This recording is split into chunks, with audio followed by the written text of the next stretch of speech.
2005 թվականից զբաղվում եմ, սկսել եմ զբաղվել լրագրողական գործունեությամբ, հետո դա փոխարինվել է փորձագիտականով,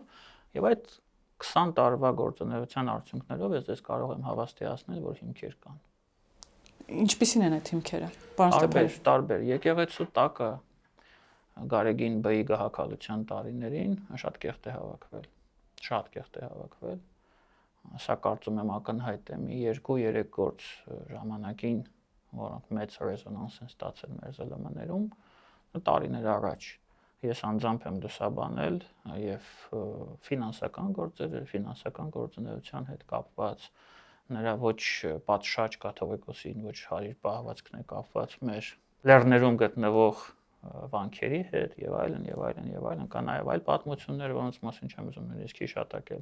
Այնպես որ այդպիսի հիմքերը կան եւ այն մարդիկ, որոնք խոսում են այդ հիմքերի մասին, իրենք են դա շատ լավ հասկանում, որ իշխանությունը այո կարող է գնալ դրան։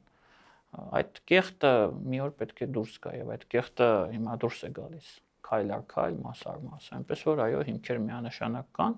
չգիտեմ իշխանությունը կգնա այդ քայլին թե ոչ, բայց ես կարող եմ մի բան նշել ինձ համար որպես Հայաստանի Հանրապետության քաղաքացին,